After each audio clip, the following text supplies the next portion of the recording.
ओम शन शनिश्चराय नमः। एक समय में स्वर्गलोक में सबसे बड़ा कौन के प्रश्न पर 9 ग्रहों में वाद विवाद हो गया। निर्णय के लिए सभी देवता देवराज इंद्र के पास पहुंचे और बोले, हे देवराज, आपको निर्णय करना होगा कि हम में से सबसे बड़ा कौन है। देवताओं का प्रश्न सुनकर इंद्र उलझन में पड़ गए। फिर उन्होंने सभी को पृथ्वी लोक में राजा विक्रमादित्य के पास चलने का सुझाव दिया। सभी ग्रह भूलोक राजा विक्रमादित्य के दरबार में पहुंचे। जब ग्रहों ने अपना प्रश्न राजा विक्रमादित्य से पूछा तो वे भी कुछ देर के लिए परेशान हो गए, क्योंकि सभी ग्रह अपनी अपनी शक्तियों के कारण महान थे। किसी को भी छोटा या बड़ा कह देने से उनके क्रोध के प्रकोप से भयंकर हानि पहुंच सकती थी। अचानक राजा विक्रमादित्य को एक उपाय सूझा और उन्होंने विभिन्न धातुओं से जैसे सोना, चांदी, कांसा, तांबा, सीसा, रांगा, जस्ता, अभरक और लोहे के 9 आसन बनवाए। सबसे आगे सोना और सबसे पीछे लोहे का आसन रखा गया। उन्होंने सभी देवताओं को अपने अपने आसन पर बैठने को कहा। उन्होंने कहा, जो जिसका आसन हो ग्रहण करे। जिसका आसन सबसे पहले होगा वे सबसे बड़ा तथा जिसका बाद में होगा वे सबसे छोटा होगा। चूंकि लोहे का आसन सबसे पीछे था, इसलिए शनि देव समझ गए कि राजा ने मुझे सबसे छोटा बना दिया है। इस निर्णय से शनि देव रुष्ट होकर बोले, हे राजन, तुमने मुझे सबसे पीछे बैठाकर मेरा अपमान किया है। तो मेरी शक्तियों से परिचित नहीं हो। सूर्य एक राशि पर 1 महीने रहते हैं, चंद्रमा 2 महीने 2 दिन तक, मंगल 1.5 महीने, बुध और शुक्र 1 महीने, बृहस्पति 13 महीने तक रहते हैं। लेकिन मैं किसी भी राशि पर 2.5 वर्ष से लेकर 7.5 वर्ष तक रहता हूँ। बड़े बड़े देवताओं को मैंने अपने प्रकोप से पीड़ित किया है। अब तू भी मेरे प्रकोप से सावधान रहना। इस पर राजा विक्रमादित्य बोले, जो कुछ भाग्य में होगा देखा जाएगा। इसके बाद अन्य ग्रहों के देवता तो प्रसन्नता के साथ चले गए, परंतु शनि देव बड़े क्रोध के साथ वहां से विदा हुए। कुछ समय बाद जब राजा विक्रमादित्य पर 7.5 की दशा आई तो शनि देव ने घोड़े के व्यापारी का रूप धारण किया और बहुत से घोड़ों के साथ विक्रमादित्य के नगर में पहुंचे। राजा विक्रमादित्य उन घोड़ों को देखकर एक अच्छे से घोड़े को अपनी सवारी के लिए चुनकर उस पर चढ़ गए। राजा जैसे ही उस घोड़े पर सवार हुए, वे बिजली की गति से दौड़ा। तेजी से दौड़ता हुआ घोड़ा राजा को दूर एक जंगल में ले गया और फिर वहां राजा को गिराकर गायब हो गया। राजा अपने नगर लौटने के लिए जंगल में भटकने लगा, पर उसे कोई रास्ता नहीं मिला। राजा को भूख प्यास लग रही थी। बहुत घूमने पर उन्हें एक चरवाहा मिला। राजा ने उससे पानी मांगा। पानी पीकर राजा ने उस चरवाहे को अपनी अंगूठी दे दी और उसे रास्ता पूछकर जंगल से निकलकर पास के नगर में चला गया। नगर पहुंचकर राजा एक सेठ की दुकान पर बैठ गए। राजा के कुछ दूर दुकान पर बैठने से सेठ की बहुत बिक्री हुई। सेठ ने राजा को भाग्यवान समझा और उसे अपने घर भोजन पर ले गया। सेठ के घर में सोने का एक हार खूंटी पर टंगा हुआ था। राजा को उस कमरे में छोड़कर सेठ कुछ देर के लिए बाहर चला गया। तभी एक आश्चर्यजनक घटना घटी।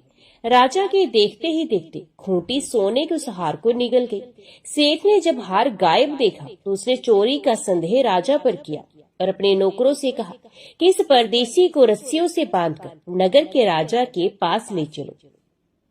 राजा ने विक्रमादित्य से हार के बारे में पूछा तो उन्होंने बताया कि खूंटी ने हार को निगल लिया है। इस पर राजा क्रोधित हुए और उन्होंने चोरी करने के अपराध में विक्रमादित्य के हाथ पांव काटने का आदेश दिया।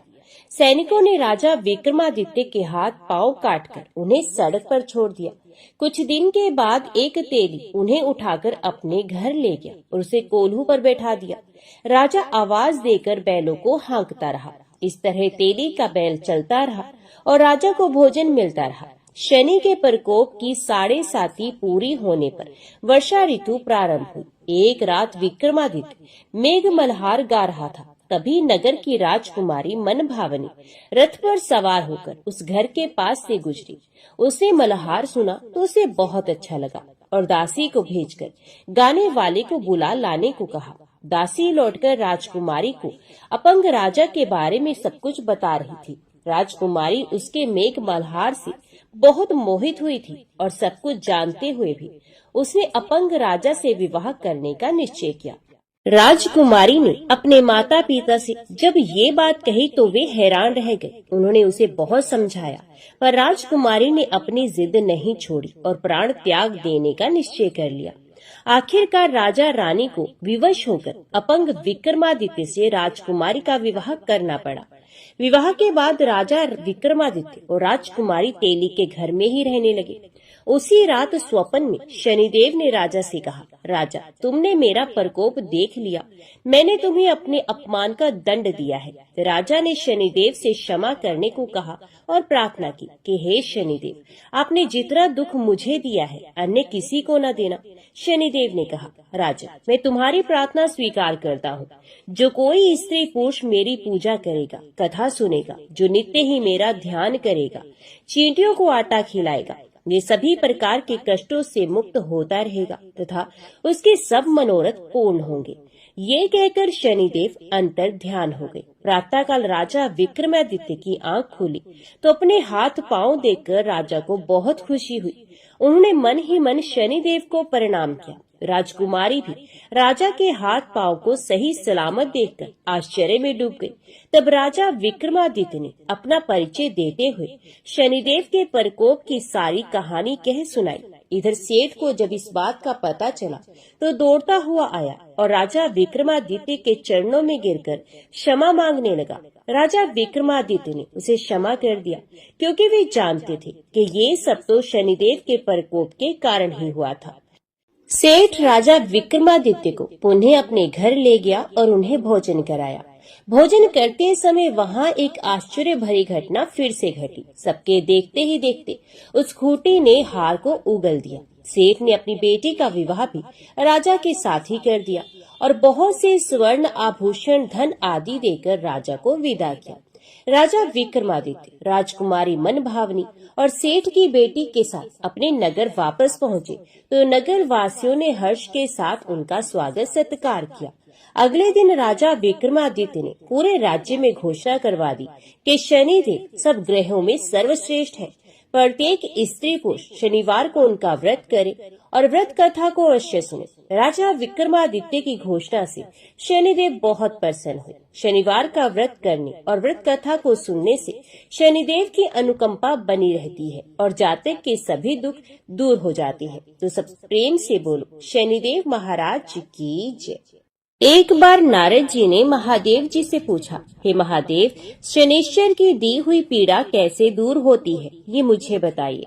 तो महादेव जी बोले, हे देव ऋषि सुनो, ये शनिश्चर देवताओं में प्रसिद्ध काल रूपी महान ग्रह है। इनके मस्तक पर जटा है, शरीर में बहुत से रोए हैं तथा ये दानवों को भय पहुंचाने वाले हैं। पूर्व काल की बात है, रघुवंश में दशरथ नाम के एक बहुत प्रसिद्ध राजा हो गए हैं। वे चक्रवर्ती सम्राट, महान वीर तथा सातों द्वीपों के स्वामी थे। उन दिनों ज्योतिषियों ने ये जानकर कि शनिश्चर कृत्तिका के अंत में जा पहुँचे हैं, राजा को सूचित किया, महाराज, इस समय शनि रोहिणी का भेदन करके आगे बढ़ेंगे। ये अत्यंत उग्र शाकट भेद नामक योग है, जो देवताओं तथा असुरों के लिए भी भयंकर है। इससे 12 वर्षों तक संसार में अत्यंत भयानक दुर्भिक्ष फैलेगा। ये सुनकर राजा ने मंत्रियों के साथ विचार किया और वशिष्ठ आदि ब्राह्मणों से पूछा, द्विजबरों, बताइए, इस संकट को रोकने का यहाँ कौन सा उपाय है? तो वशिष्ठ जी बोले, राजन, ये रोहिणी प्रजापति ब्रह्मा जी का नक्षत्र है। इसका भेद हो जाने पर प्रजा कैसे रह सकती है?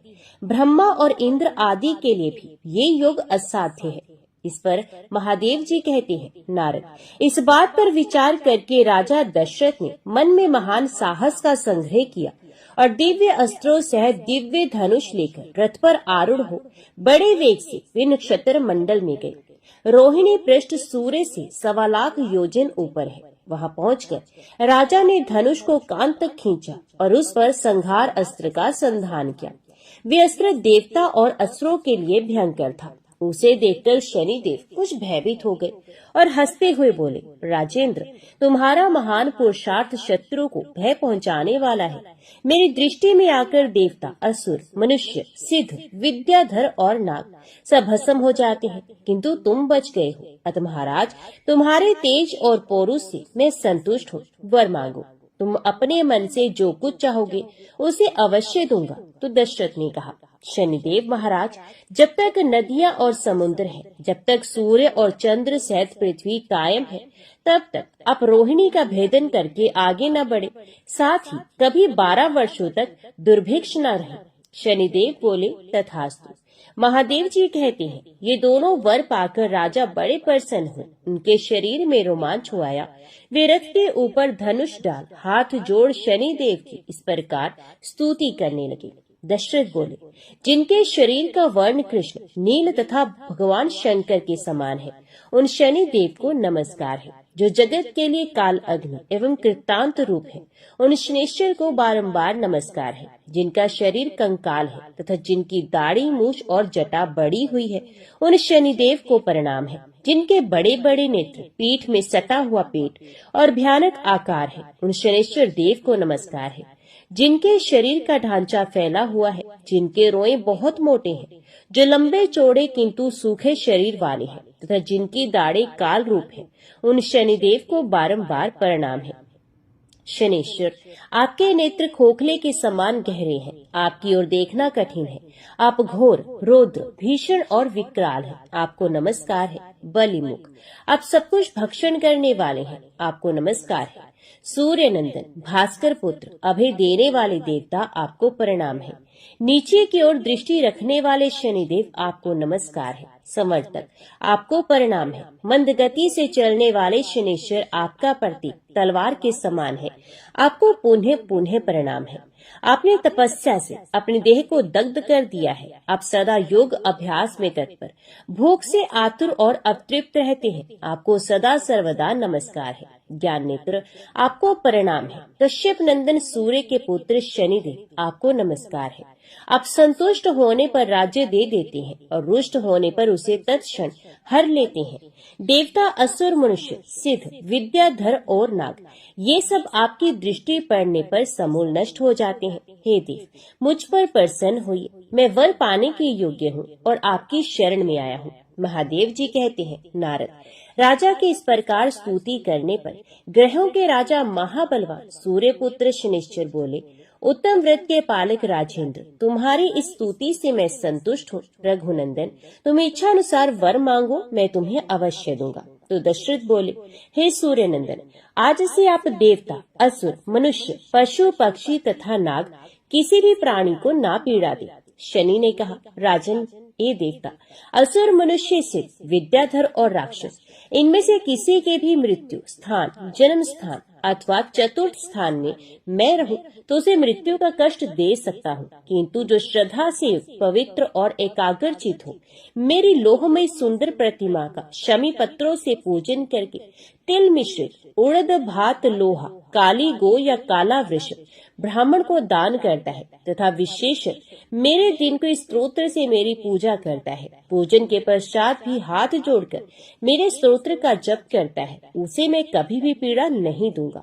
गोचर में, जन्म लगन में, दशाओं तथा अंतरदशाओं में ग्रह पीड़ा का निवारण करके मैं सदा उसकी रक्षा करूंगा। इसी विधान से सारा संसार पीड़ा से मुक्त हो सकता है। रघुनंदन, इस प्रकार मैंने युक्ति से तुम्हें वरदान दिया है। नारद, वे तीनों वरदान पाकर उस समय राजा दशरथ ने अपने को कृतार्थ माना। वे शनिश्चर को नमस्कार करके उनकी आज्ञा लेकर रथ पर सवार हो बड़े वेग से अपने स्थान को चले गए। उन्होंने कल्याण प्राप्त कर लिया था। जो शनिवार को सवेरे उठकर स्तोत्र का पाठ करता है तथा पाठ होते समय जो श्रद्धा पूर्वक इसे सुनता है, वे मनुष्य पाप से मुक्त होकर स्वर्गलोक में प्रतिष्ठित होता है। तो सब प्रेम से बोलो, शनिदेव महाराज जी की जय।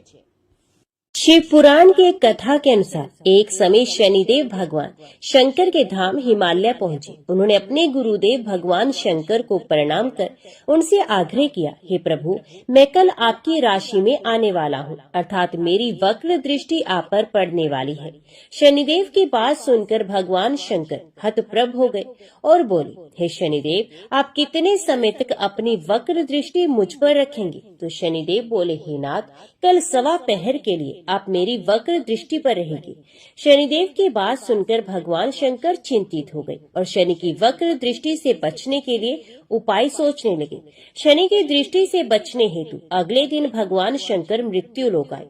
भगवान शंकर ने शनिदेव और उनकी वक्र दृष्टि से बचने के लिए एक हाथी का रूप धारण कर लिया। भगवान शंकर को हाथी के रूप में सवा पहर तक का समय व्यतीत करना पड़ा तथा शाम होने पर भगवान शंकर ने सोचा, अब दिन बीत चुका है और शनिदेव की दृष्टि का भी उन पर कोई असर नहीं होगा।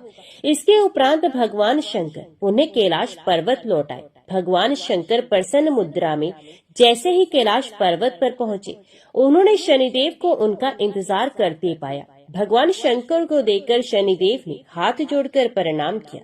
भगवान शंकर मुस्कुराकर शनिदेव से बोले, आपकी दृष्टि का मुझ पर कोई असर नहीं हुआ।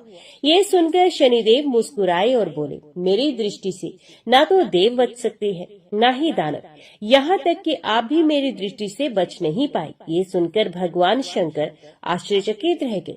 शनिदेव ने कहा, मेरी ही दृष्टि के कारण आपको सवा पहर के लिए देव योनि को छोड़कर पशु योनि में जाना पड़ा। इस प्रकार मेरी वक्र दृष्टि आप पर पड़ गई और आप इसके पात्र बन गए। शनिदेव की न्याय प्रियता को देखकर भगवान शंकर प्रसन्न हो गए और शनिदेव को हृदय से लगा लिया। तो सब प्रेम से बोलो, शनिदेव महाराज की जय। अभी सुनिए भगवान गणेश और शनिदेव की कथा।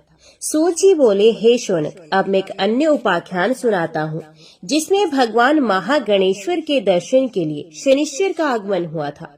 शनि ने सोचा, दीर्घ काल से मैं उनके दर्शन से वंचित रहा हूँ, इसलिए स्वयं ही कैलाश शिखर पर चलना चाहिए। वहाँ शिव शिवा के दर्शनों का लाभ सहज में ही मिल जाएगा। ऐसा निश्चय कर शनिदेव ने कैलाश की ओर प्रस्थान किया। शिव जी की सभा लगी थी। इधर उधर अनेका अनेक देवगण, ऋषिगण, सिद्धगण आदि बैठे थे। उस समय भगवान शिव जी मध्य सिंहासन पर विराजमान थे। साक्षात भगवान श्री हरि और ब्रह्मा जी भी उस समाज में उपस्थित थे। ब्रह्मा जी के सामने समस्त लोकों का साक्षी धर्म मूर्तिमान खड़ा था।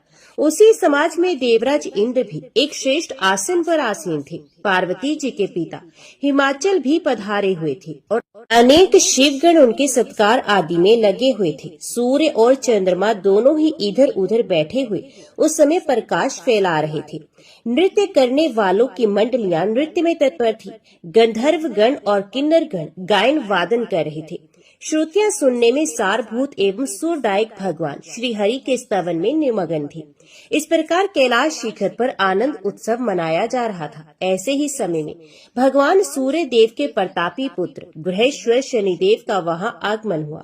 वे सूर्य पुत्र सदैव अपने कार्य में निरत, सतत गतिशील एवं महायोगी माने जाते हैं। उस समय कैलाश पर आते हुए शनि अत्यंत विनम्र, सात्विक मूर्ति एवं नतमस्तक थे।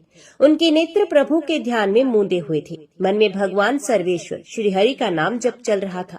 लगता था कि कोई तपस्वी महामुनि चले आ रहे हैं, जिनके शरीर का वर्ण काला होते हुए भी मुखमंडल अग्नि के समान तेजस्वी प्रतीत होता था। शरीर पर सुंदर रेशमी पीताम्बर धारण किए हुए ये तथा उनकी चाल सीधी और मंद थी। धीरे धीरे शनिदेव भगवान शंकर के समक्ष पहुँचे और सभी उपस्थित देवताओं, प्रमुख मुनियों, सिद्धों, लोकपालों आदि के साथ उन्हें प्रणाम किया तथा आज्ञा पाकर एक और बैठ गए। परंतु वहाँ के नृत्य गान आदि में उनका मन नहीं लगा। सोचा, यहाँ बैठकर मुझे क्या करना है? आनंद उत्सव में भाग लेकर आनंदित होना मेरा कार्य नहीं। जिस कार्य से आया हूँ वही किसी प्रकार से पूर्ण होना चाहिए। शनिदेव ने उठकर भगवान आशुतोष का स्तवन किया और बोले, हे प्रभु, मैं भगवान गणेश्वर के दर्शन चाहता हूँ, इसके लिए मुझे आज्ञा दी जाए। शनिदेव की इच्छा देखकर प्रमुख मुनियों और विष्णु आदि देवताओं ने भी भगवान शंकर से अनुरोध किया कि शनिदेव को गणेश जी के दर्शन की सुविधा अवश्य प्रदान की जाए। पार्वती नाथ मुस्कुराए और बोले, गणेश्वर के दर्शन करने हैं तो गिरजा नंदिनी के पास जाओ, वत्स वे वहीं उन्हीं के पास खेल रहा होगा। शनि ने पूछा, माता पार्वती जी इस समय कहाँ होंगी? चंद्रशेखर, मुझे वहाँ भेजने की व्यवस्था की जाए। हे प्रभु, भगवान शंकर ने नंदी को संकेत किया तो नंदी ने शनिदेव को अपने पास बुलाकर धीरे से कहा, शनिश्चर, समाज की शांति भंग मत करो, चुपचाप मंद गति से पार्वती जी के भवन पर जा पहुंचो। वहां द्वार पर कोई होगा, वे तुम्हें भीतर पहुंचा देगा, परंतु देखो वक्र गति से ना जाना। शनिश्चर मन ही मन हंसे, सोचा यहाँ परम धाम में भी मेरा वक्र गति का ऐसा भय समाया हुआ है। फिर प्रगट में नंदीश्वर से बोले, नहीं प्रभु, यहाँ ऐसी धृष्टता कैसे कर सकता हूँ? कृपया मुझे ये स्थान तो बताइए जहाँ जगत जननी का भवन विद्यमान है। नंदीश्वर हंसे और फिर बोले, शनिदेव, तुम्हारी दृष्टि से कोई स्थान बचा हो ये मैं नहीं समझता। घूम फिरकर तुम सभी स्थानों का परीक्षण कर लेती हो, तब जगत जननी पार्वती जी का भवन तुम्हारी दृष्टि की पहुंच से कैसे बचा रहा? शनिदेव ने भी हंसकर उत्तर दिया, यहाँ सभी की दृष्टि कुंठित हो जाती है। नंदीश्वर, माया में एवं माया की भगवान शंकर की उस महामाया का पार कौन पा सकता है? अब आप कृपा करके मुझे वे स्थान बता दे तो मैं वहाँ पहुँचूं। नंदीश्वर ने कहा, अरे वे सामने ही तो माता गिरजा का भवन दिखाई दे रहा है, देखो वहाँ वे विशालाक्ष भगवान द्वारपाल बने हुए द्वार पर खड़े हैं। शनिश्चर ने वहाँ से उठने का उपक्रम किया और भवन की ओर चले। वास्तव में वहाँ एक अत्यंत सुंदर एवं भव्य भवन अवस्थित था। उसके चारों ओर असंख्य परमत गण विद्यमान थे। भवन के मुख्य द्वार पर अन्य गणों के अतिरिक्त एक विशाल नेत्र वाला सुंदर पुरुष हाथ में त्रिशूल लिए हुए खड़ा था। शनिदेव धीरे धीरे उधर ही चल पड़े, किंतु भवन आदि को देख न सके। शनिदेव को आते देखकर विशालाक्ष तनकर खड़े हो गए। शनि ने देखा कि शिवजी के ही समान रूपशील बल वाला विशालाक्ष त्रिशूल ताने खड़ा है तो दूर से ही बोले, हे शिवजी के सेवक, मैं देवताओं में प्रमुख भगवान विष्णु तथा मुनि गणों के अनुरोध से प्राप्त शिव आज्ञा के अनुसार ही शिशु के दर्शन के लिए यहाँ उपस्थित हुआ हूँ। विशालाक्ष ने शनिश्चर के निवेदन पर ध्यान नहीं दिया। ये देखकर उन्होंने पुनः कहा, हे बुद्धिमान, हे वीर, आप कृपया मुझे जगत जननी पार्वती जी के पास ना जाने दें। मैं केवल बालक के दर्शन करके ही वापस लौट जाऊंगा। शनि की विनम्र प्रार्थना सुनकर भी उन्हें भीतर जाने नहीं दिया गया।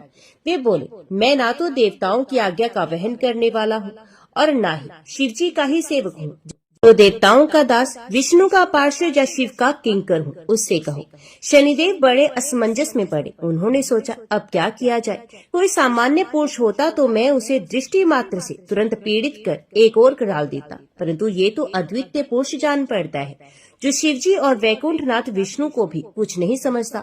इसलिए इसके प्रति अधिक विनम्रता का व्यवहार करना होगा। ऐसा निश्चय कर शनिश्चर ने हाथ जोड़कर प्रणाम किया और बोले, प्रभु, मैं आपके पद, पराक्रम और अधिकार से अनभिज्ञ था, इसी से ऐसा कह बैठा। अब आप मेरे अपराध को क्षमा कर दें, अन्यथा मेरा यहाँ तक आने का परिश्रम तो विफल होगा ही, आशा पर भी तुषारपात हो जाएगा।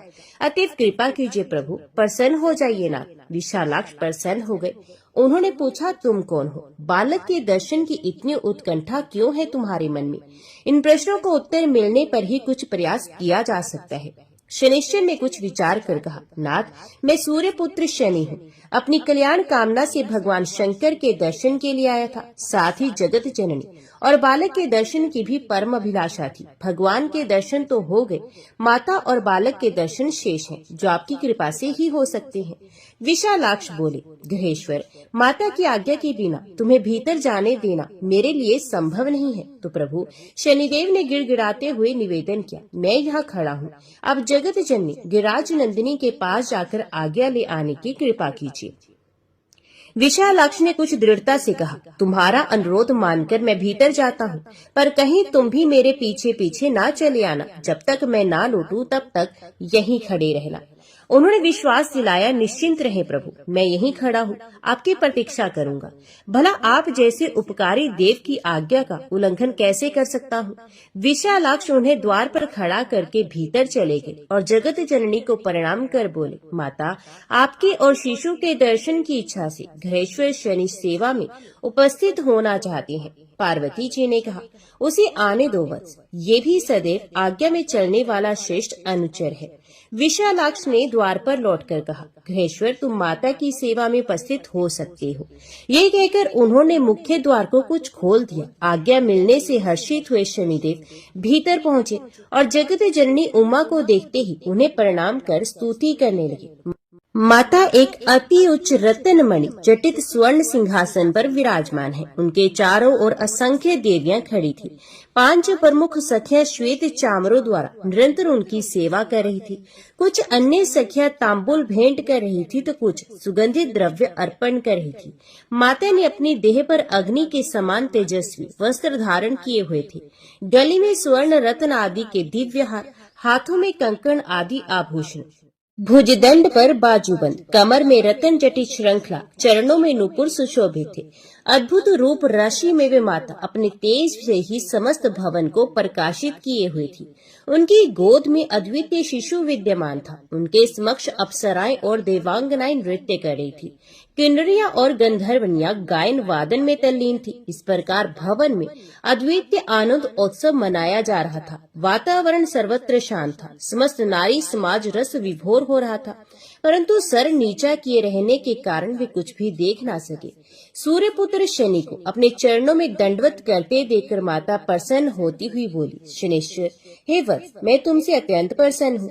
तुम निरंतर लोक कल्याण के लिए गतिशील रहते हो, अत आयुष्मान रहकर अपने कार्य का निर्वाह करते रहो। बोलो और क्या चाहते हो, मैं तुम्हारी अभिलाषा सुनना चाहती हूँ। यदि कुछ इच्छा हो तो वर मांग सकते हो। शनिदेव ने कहा, माता, मैं आपके शिशु दर्शन की कामना से यहाँ उपस्थित हुआ हूँ। आप मेरी ये इच्छा पूर्ण करने की कृपा करें। उमा ने कहा, वत्स, शिशु तो मेरी गोद में ही है। मेरे दर्शन के साथ उसके दर्शन भी सहज रूप से हो रहे हैं। अब और जो कुछ चाहती हो वे भी कहो। शनिश्चर ने निवेदन किया, मातेश्वरी, संसार में तप ही प्रधान कर्म है। सभी प्राणी अपने अपने कर्म रूप तप का ही फल भोगते हैं। शुभ या अशुभ कोई भी कर्म किसी भी कल्प में लुप्त नहीं होता। अपने ही कर्म फल रूप में उसे देवता, दैत्य, गंधर्व, किन्नर आदि योनियों की प्राप्ति होती है। कर्म फल से ही जीव इंद्रादि की पदवी प्राप्त करता है अथवा ब्रह्मा प्रभूति रूप ग्रहण करता है। कर्म ही उसे पशु, पक्षी, कीड़ा मकोड़ा आदि का जन्म धारण कराते हैं।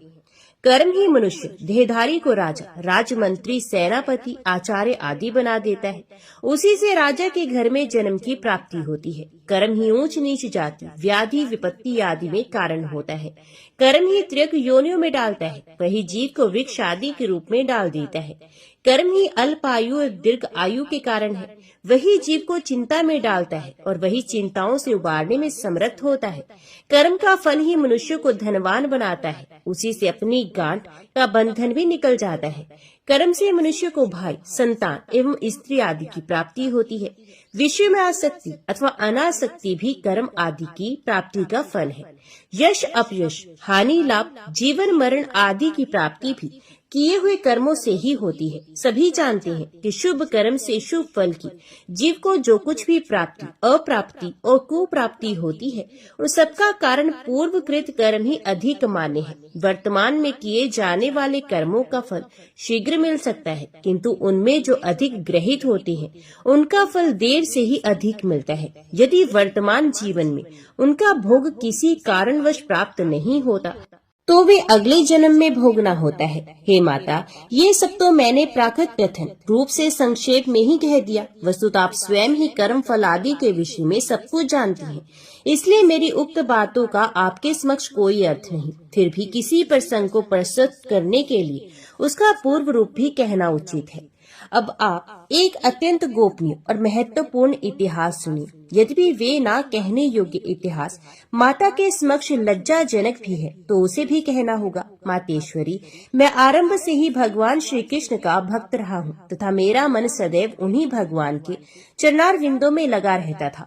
विषयों से विरक्त रहता हुआ मैं पूर्ण रूप से तपस्वी बन गया, किंतु उस समय वे तपस्या समाप्त हो गई जब मेरा विवाह हो गया। तभी एक सखी बीच में ही बोल उठी, विवाह होने पर तो तपस्या का भंग होना स्वाभाविक ही था, सभी की यही दशा होती है, तब तुम्हारी बात में क्या विशेषता है? तो शनि ने कहा, विशेषता है तभी तो कह रहा हूँ, उस विशेषता पर भी ध्यान दो। मेरा विवाह चित्रत की अत्यंत सुंदरी तेजस्विनी कन्या से हुआ था। वे सती भी निरंतर तपस्या में लगी रहती थी। एक बार जब वे ऋतु स्नाता हुई तब उसने 16 श्रृंगार किए। उस समय वे दिव्य अलंकारों से विभूषित और अत्यंत शोभामयी लग रही थी। उसके रूप और श्रृंगार दोनों ने मिलकर सोने में सुहागे का ही कार्य किया था। उस समय उसका रूप मुनियों को भी मोहित कर लेने वाला बन गया था। रात्रि होने पर वे मेरे पास उपस्थित हुई। मैं भगवान श्री कृष्ण के ध्यान में तल्लीन था, इसलिए उसके आगमन पर भी मैंने ध्यान नहीं दिया, किंतु वे तो मंदावित हो रही थी। कुछ तीखे स्वर में मुझसे बोली, स्वामिन मेरी ओर देखो तो सही। किंतु मैंने उसकी ओर कुछ भी ध्यान नहीं दिया। वे अपने चंचल नेत्रों से देख रही थी, किंतु मेरी तल्लीनता भंग न हो पाई। उसने अपने को असफल प्रयास देखा तो क्रोधित हो गई, क्योंकि उसका ऋतुकाल व्यर्थ हो रहा था। क्रोध में भी उसने मुझे चैतन्य करने का भरसक प्रयत्न किया था। जब वह मेरा ध्यान भंग करने में सफल नहीं हो सकी, तब सहसा कामवती कह बैठी, अरे मूर्ख, तूने मेरी ओर देखा तक नहीं, इस कारण मेरे ऋतुकाल की रक्षा नहीं हो सकी, अर्थात मेरा ऋतुकाल व्यर्थ ही जा रहा है। इस कारण अब तू जिस किसी को भी देखेगा वे अवश्य ही नष्ट हो जाएगा। उसका शाप मेरे कानों में पड़ा, जिससे मेरा ध्यान भंग हो गया। नेत्र खोलकर देखा तो मेरी पत्नी ही खड़ी है। वे उस समय अत्यंत सुंदर प्रतीत हो रही थी। सोचने लगा, ये तो मेरी पत्नी है, इसने मुझे ऐसा शाप क्यों दे दिया। वस्तु ये मेरी भूल भी है कि विवाह करके भार्य को संतुष्ट करने के अपने कर्तव्य से विमुख ही रहा। फिर सोचा, यदि अब भी संतुष्ट कर लूं तो शाप से बच सकता हूँ। ऐसा विचार दृढ़ करके मैंने शांत करने का प्रयत्न किया। देवी प्राण प्रिय, मैं ध्यान अवस्थित था, इसी से तुम्हारी याचना नहीं सुन सका, अन्यथा तुम्हारी उपेक्षा कभी नहीं करता। अब मुझे जो आज्ञा हो करने को तैयार हूँ। इसी प्रकार मैंने उसे अनेक बार मनाया। जब वे शांत हो गई तब उसे काम्य प्रदान कर उसे शाप मिथ्या करने का आग्रह करने लगा, परंतु अब ऐसी कोई शक्ति नहीं रह गई थी जो अपने शाप को वे नष्ट कर सकती। शाप देने के कारण उसका पातिव्रत धर्म अशक्त हो गया था। उसने बहुत पश्चाताप करते हुए कहा, मुझसे बड़ी भूल हो गई है। मैं चाहती हूँ कि मेरे द्वारा दिया गया शाप नष्ट हो जाए, किंतु शाप नष्ट नहीं हुआ। ऐसा ही समझता हुआ मैं उसी दिन से किसी की भी ओर आंख उठाकर नहीं देखता, क्योंकि आंख उठाकर देखने से ना जाने किसका अहित हो जाए। लोक कल्याण के लिए ही मैं सब समय अपना मस्तक झुकाए रखता हूँ। इसी कारण हे जगत जननी, मैं आपको या आपके शिशु को नहीं देख सका था। शनि को प्राप्त शाप और उसके कारण सदैव मुख को नीचे किए रहने की बात सुनकर पार्वती जी हंस पड़ी। उनके साथ उनकी सभी सखियां, सभी दासियां, सभी अप्सराएं, सभी देव कन्याएं भी हंस पड़ी। वे हंसी बहुत देर तक चलती रही। बेचारे शनिदेव अपना मुख नीचे किए खड़े रहे। ये कथा कहकर सूजी कुछ देर के लिए चुप हो गई। ये देखकर शौनक जी ने विनीत भाव से प्रश्न किया, फिर क्या हुआ सूजी? ये उपाख्यान तो हमने आज तक नहीं सुना था। इस प्रकार के गोपनीय रहस्य को बताने में आप ही सक्षम हैं। कृपया कर इसको पूर्ण करने का कष्ट करें। सूजी कुछ देर तक मौन रहने के पश्चात बोले। शौनक बहुत देर तक हंसने के बाद माता पार्वती ने भगवान श्री हरि का स्मरण किया और फिर बोली, गृहेश्वर, तुम्हें जो शाप मिला है उसका नाश तो हो नहीं सकता, इसलिए जो परिणाम मिलता हो उसके लिए तैयार रहना आवश्यक है। परंतु मेरा विचार है कि शाप का प्रभाव हम पर नहीं होगा, इसलिए तू मुझे और मेरे पुत्र को देख सकता है। शनिश्चर बड़े असमंजस में पड़ गए। इनमें से किसको देखूं अथवा किसी को ना देखूं? यदि देखूं तो कहीं कोई अनिष्ट ना हो जाए, परंतु ना देखने पर भी अनिष्ट होना संभव है, इसलिए शिशु को देख लेना चाहिए। शनिदेव ने धर्म को साक्षी करके पार्वती पुत्र को देखने का निश्चय किया, परंतु पार्वती जी की ओर ना देखना ही उचित होगा। ऐसा निश्चय करके भी आशंका के कारण खिन्न वाले शनि के कंठ, ओष्ठ व तालु शुष्क हो गए। फिर उन्होंने अपने मन को शांत करते अपने दाएं नेत्र के कोने से शिशु के मुख की ओर देखा। शनिदेव का उस शिशु को देखना था कि आशंका साकार हो उठी। उनकी दृष्टि पड़ते ही शिशु का मस्तक छिन्न हो गया। यद्यपि शनि ने दाएं नेत्र के कोण से शिशु की एक झलक ही देखी थी, तथापि शाप का फल ना मिट सका। बालक के मस्तकीय भाग से रक्त की अविरल धारा बह निकली। पार्वती की गोद में रक्त ही रक्त दिखाई देता था, परंतु वे छिन्न हुआ। मस्तक अपने अभिष्ट गोलोक धाम में जाकर भगवान कृष्ण के शरीर में प्रविष्ट हो गया। उस विचित्र घटना से सभी व्याकुल हो गए। देवी गिरजा नंदिनी तो अत्यंत शोकाकुल हो गई और रोते रोते उन्हें मूर्छा ही आ गई। जो महिलाएं उनसे दूर स्थित थी वे उधर दौड़ पड़ी।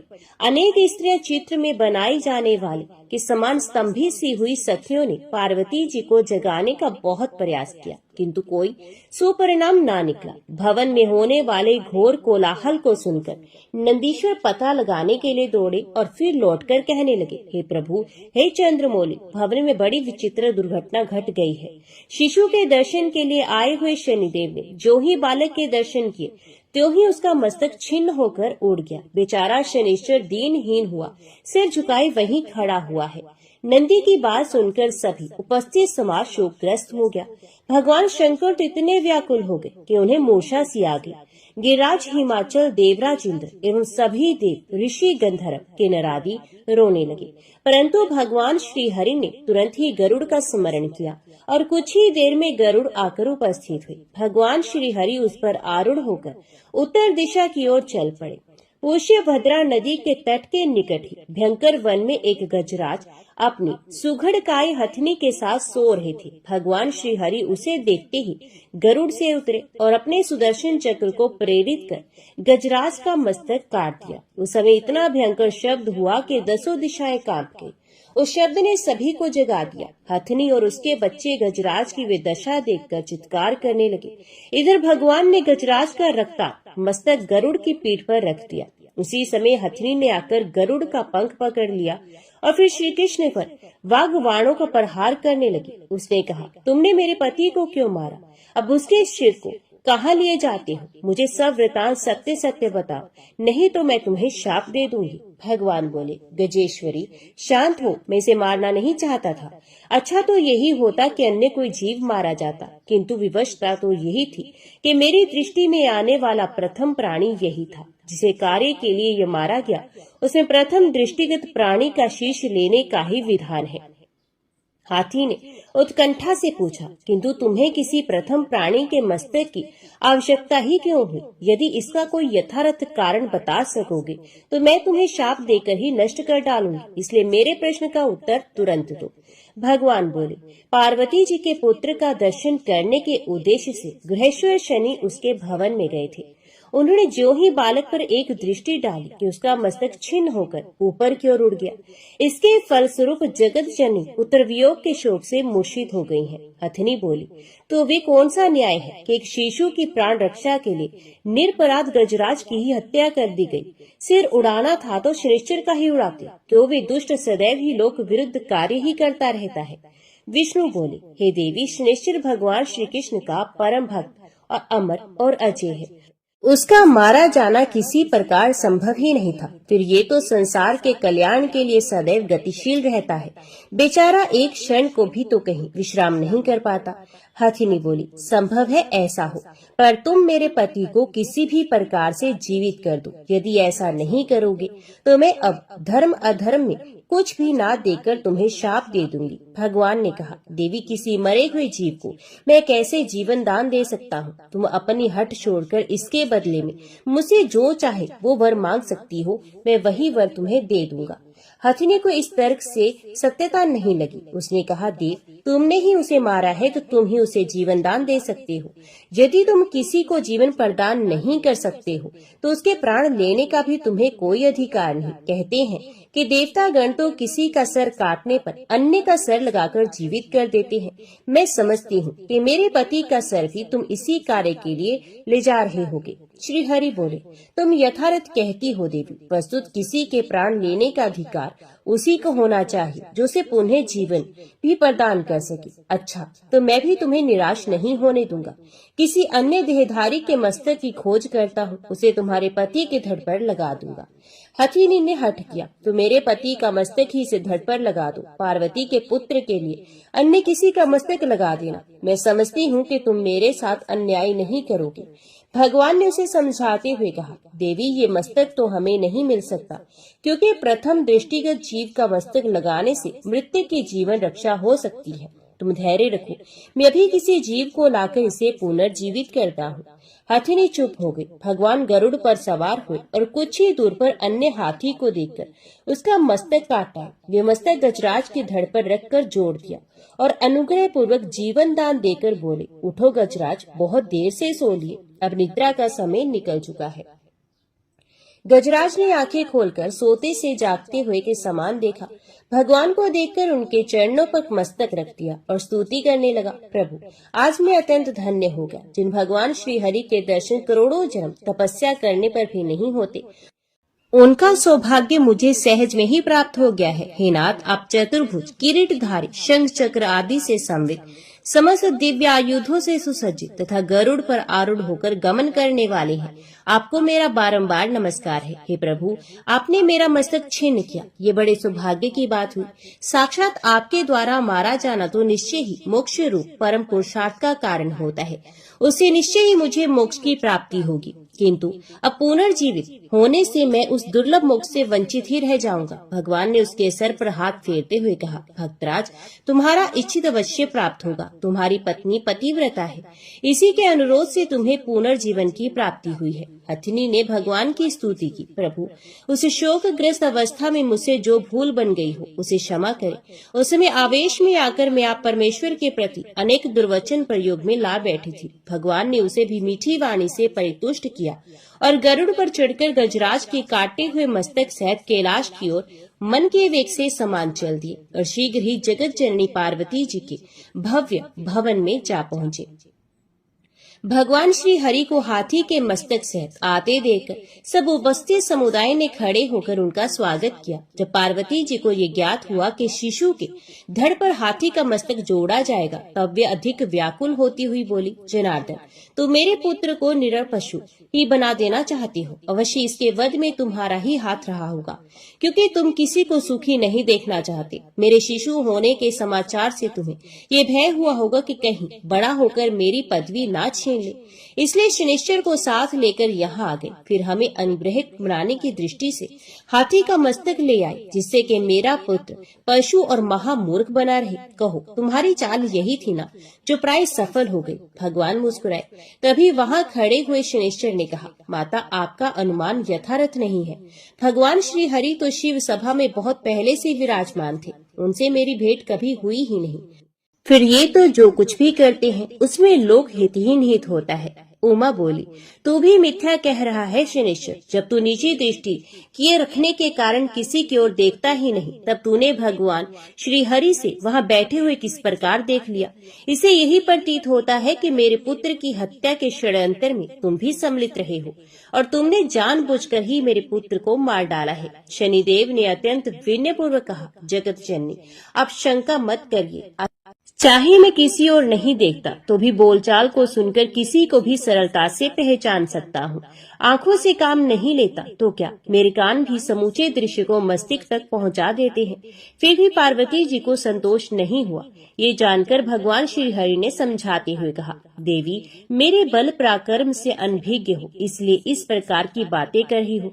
यदि मैं तुम्हारे बालक की हत्या करना चाहता तो प्रथम तो उसे प्रकट ही ना होने देता, और प्रकट हो भी जाता तो सभी के सामने सुदर्शन चक्र द्वारा ही सर कटवा देता। विश्वास करो पार्वती, ऐसा ग्रहित कार्य कभी मैं कर ही नहीं सकता। फिर मेरा पद अवक्ष्य है, उसका ना कोई नाश होता है, ना भी पराये हाथों में जा सकता है। मेरे ही समान ब्रह्मा जी और महादेव जी के भी पद में जिनके अधिकारी निरंतर वही रहते हैं, कोई अन्य नहीं होता। ब्रह्मा, विष्णु, महेश ये तीनों ही परम शक्तिमान हैं, जिनका कार्य उत्पत्ति, पालन और प्रलय है। भला इन कार्यों को अन्य कोई करेगा भी तो कैसे? तुम्हारी अन्य आशंका ये है कि पुत्र के धड़ पर हाथी का मस्तक लग गया तो उसकी सुंदरता नष्ट हो जाएगी, ये कुरूप और मूर्ख बन जाएगा, इसलिए सभी उसका तिरस्कार करेंगे। तो तुम्हारी शंका निर्मूल सी है। जब तुम्हारे पुत्र के धड़ पर हाथी का मस्तक लग जाएगा तब तो वे अत्यंत दिव्य और भव्य प्रतीत होगा। उसकी सुंदरता अद्वितीय एवं दर्शनीय होगी। बस ऐसा लगेगा कि कभी ये रूप देखा ही नहीं है। उसका रूप अत्यंत मनोहर रहने के साथ ही उसमें अद्भुत बुद्धि रहेगी। सुर, असुर, यक्ष, किन्नर, गंधर्व, नाग एवं मनुष्य आदि में कोई भी उसके जैसा बुद्धिमान नहीं होगा। इसमें लोक उपकार करने की भी प्रबल शक्ति और सुमति होगी। जब लोग इनकी महिमा को समझ जाएंगे तब इससे विद्या बुद्धि की याचना करेंगे। ये अपने भक्तों को सदैव संतुष्ट करेगा और प्रथम पूजा का अधिकारी भी होगा। भगवान श्री हरि के तर्क संगत वचन सुनकर देवी पार्वती चुप हो गई। उन्होंने उत्तर नहीं दिया क्योंकि उनका मन अभी शांत नहीं हुआ था। भगवान ने उनका उत्तर प्राप्त हुए बिना ही हाथी के मस्तक को शुद्ध जल के स्वच्छ करके शिशु के धड़ पर रख दिया। इसमें प्राण को संचार हुआ और नेत्र खुल गए। गजमुख हुआ। बालक चारों ओर आंखें चलाता हुआ देखने लगा। सभी उपस्थित नर नारी प्रसन्न होकर गजानन भगवान की जय बोलने लगे। मन से या बेमन से माता को भी हर्ष व्यक्त करना पड़ा। उनके स्तनों में दूध उतर आया तो वे गजमुख को गोद में लेकर स्तनपान कराने लगी, परंतु पार्वती के चित्त में उसके प्रति अधिक स्नेह जागृत नहीं हुआ जानकर भगवान श्री हरि उन्हें पुनः समझाने लगे। चतुरानन, ब्रह्मा जी से कीट पर्यंत ये संपूर्ण विश्व अपने ही कर्म अनुसार भोगों को प्राप्त होता है। हे शिवे, आप तो स्वयं ही जगत के लिए बुद्धि स्वरूप है, अतः आप किस तथ्य से अनभिज्ञ हैं, अर्थात सभी को जानती हैं। अपने अपने कर्म अनुसार प्राणियों को सैकड़ों कल्प पर्यंत भोग भोगना पड़ता है और इसी कारण शुभ अशुभ कर्मों के वशीभूत हुए प्राणी प्रत्येक योनि में भोगों को निरंतर प्राप्त करते रहते हैं। हे सती, ये कर्म फल का भोग ही है। इंद्र को भी कभी कभी कीट योनि में जन्म लेना होता है तथा कभी कभी अत्यंत तपस्वी पुरुष भी अपने शुभ कर्मों के कारण इंद्र पद प्राप्त कर लेता है। हे गिरजे, प्राकृतिक कर्म के बिना सिंह किसी मक्खी को भी नहीं मार सकता। इसके विपरीत पूर्व जन्म के प्रथम कर्म के फलस्वरूप एक मच्छर भी हाथी को मार सकता है। कर्मों के फल से ही सुख, दुख, भय, शोक एवं आनंद की प्राप्ति होती है। शुभ कर्मों के फलस्वरूप सुख और हर्ष की तथा अशुभ कर्मों के बस सर्व दुख, शोक आदि की प्राप्ति होती है। कर्मों के शुभ फल के उपार्जन के लिए भारत देश अत्यंत योग्य एवं पुण्य क्षेत्र है, अर्थात इस देश की भूमि पर कर्म करने का फल शीघ्र ही उत्पन्न हो जाता है। गिरिराज नंदिनी, भगवान श्री कृष्ण ब्रह्मा के भी विधाता, काल के भी काल, निषेक के भी निषेक करता, कर्मफल के प्रदाता, संहारक के भी संहारक, पालन करता के भी पालक, पर से परे तथा गोलोक के स्वामी है। वही सबके नाथ एवं परिपूर्ण ब्रह्म है।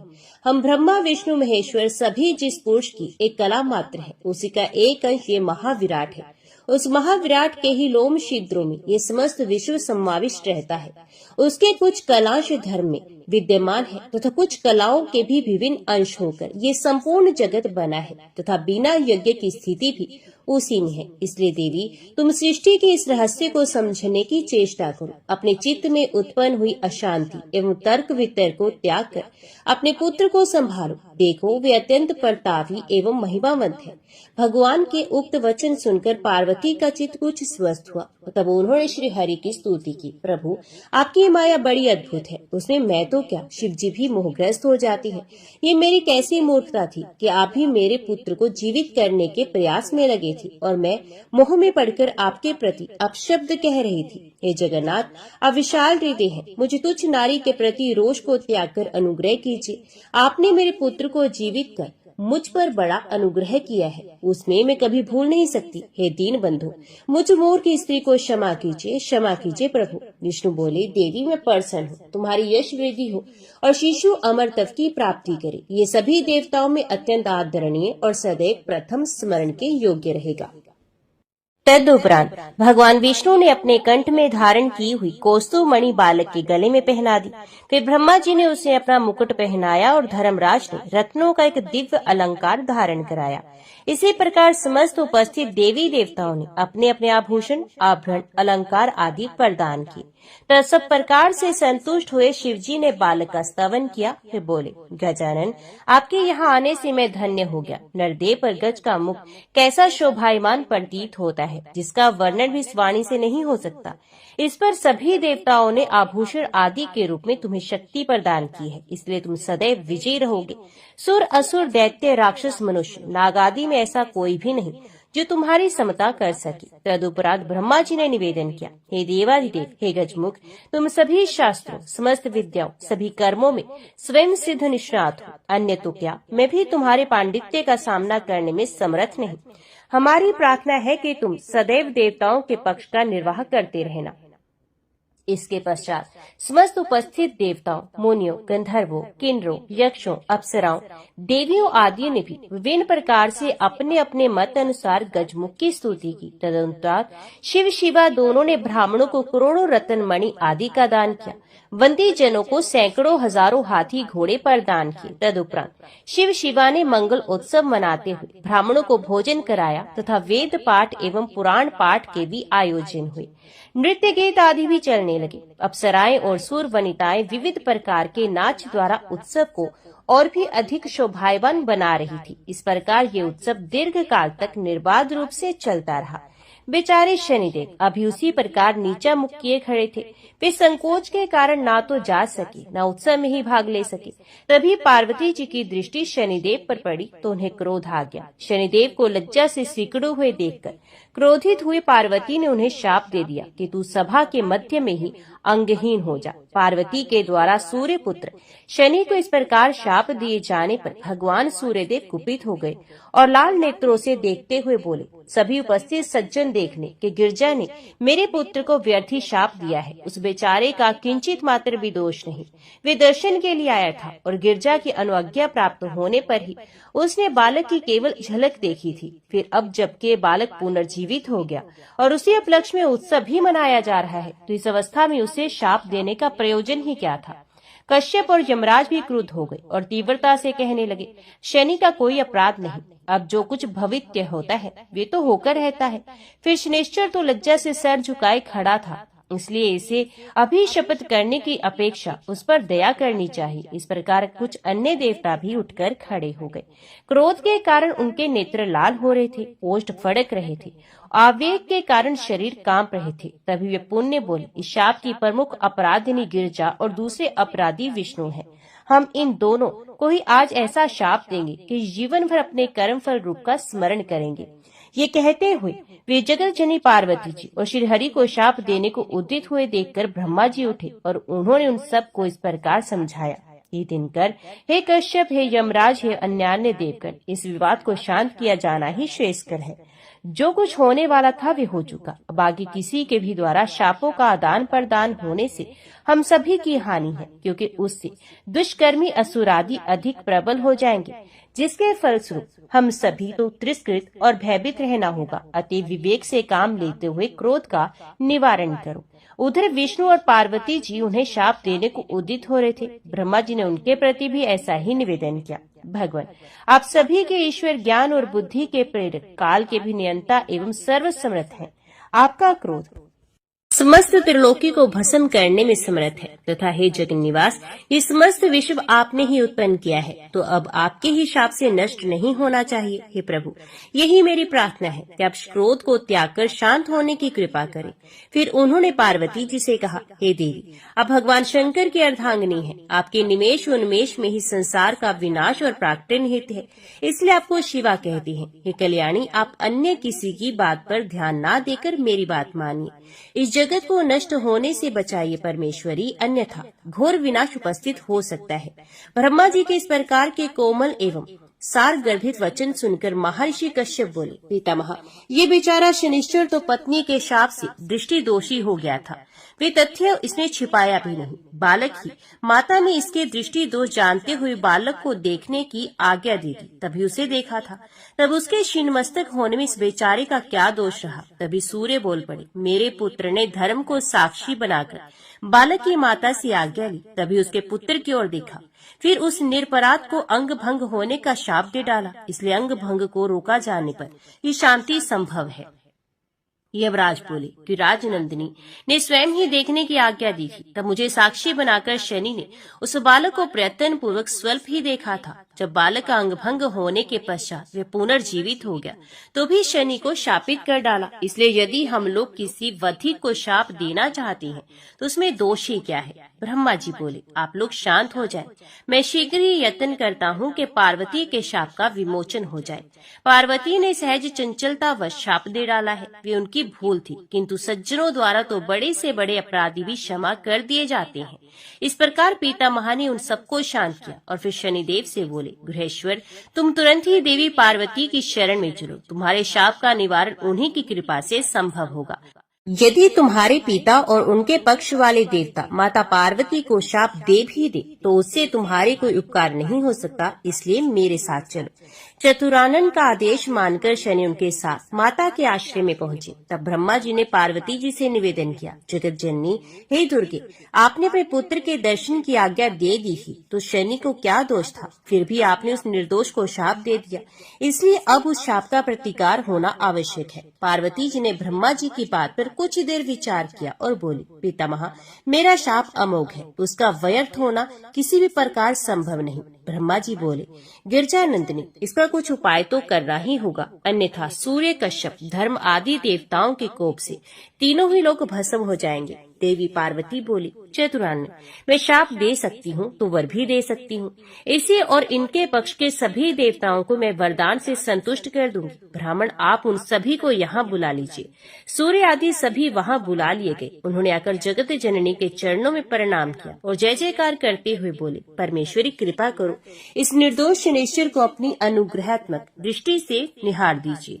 इस प्रकार से सूर्य, कश्यप आदि द्वारा किए गए स्तवन से शिवा संतुष्ट हो गई और शनि के प्रति कहने लगी, हे शनि, तुम भगवान श्री हरि के प्रिय हो। मेरे वरदान से ग्रहों के राजा होगी, योगियों में परम योगी रूप योगेंद्र और चिरंजीवी बनोगे। अरे, हरि भक्त का विपत्ति क्या कर सकती है। मेरा ये भी वर है कि भगवान श्री हरि के भक्त तुम परम भक्त हो, तुम्हारे हृदय में उनकी दृढ़ भक्ति रहेगी। परंतु वत्स, मेरा शाप अमोघ होने के कारण नष्ट तो नहीं हो सकता, किंतु उसका किंचित प्रभाव पांव पर ही पड़कर रह जाएगा। तुम कुछ लंगड़े हो जाओगे। पार्वती जी के वचन सुनकर शनिदेव को संतोष हुआ। साथ ही सूर्य, कश्यप, धर्म आदि भी संतुष्ट हो गए और गिरजानंदिनी की स्तुति करने लगे, हे देवी, आप महान हैं। हम तुच्छ प्राणी आपकी महिमा को कैसे जान सकते हैं। संसार की स्वामिनी है। आपकी दृष्टि मात्र में ही संसार का उत्थान और पतन निहित है। यदि आप क्रोध पूर्वक हैं तो विनाश, प्रसन्न होकर देखती हैं तो विकास एवं सुख ही सुख है। जगत जननी, हम पर ऐसी कृपा अवश्य करें कि हम आपके चरणों को सदैव याद रखें। आप मातेश्वरी का अनुग्रह निरंतर प्राप्त करते रहे। हम पर कभी कोई विपत्ति न आए और हम किसी प्रकार के दुख में ना पड़े। आपकी ऐसी कृपा में ही हमारा कल्याण निहित है। भगवती उमा उक्त स्तुति को सुनकर प्रसन्न होती हुई कहने लगी, देवगण, मैं आपके स्तवन से अत्यंत संतुष्ट हुई। तुमने जो कुछ भी अभिलाषा की वे सब पूर्ण होगी। तुम पर प्रथम तो कोई संकट आएगा ही नहीं, कभी आएगा भी तो मैं अपने दुर्गा रूप में तुम्हारे स्मरण मात्र से पहुंचकर रक्षा करूंगी। अब आप सभी प्रसन्नता पूर्वक अपने अपने स्थान को पधारे। निश्चय मेरा अनुग्रह तुम सबके साथ है। अब पार्वती जी ने बालों को गोद में उठाया और उसे पुचकारती हुई प्रसन्न मन से अपने भव्य सिंहासन पर विश्राम करने लगी। तब प्रसन्न मन हुए शनिदेव माता जगदम्बा को प्रणाम करके अपने पिता सूर्यदेव आदि देवताओं के साथ वहां से चले गए। तो सब प्रेम से बोलो, शनिदेव महाराज जी की जय।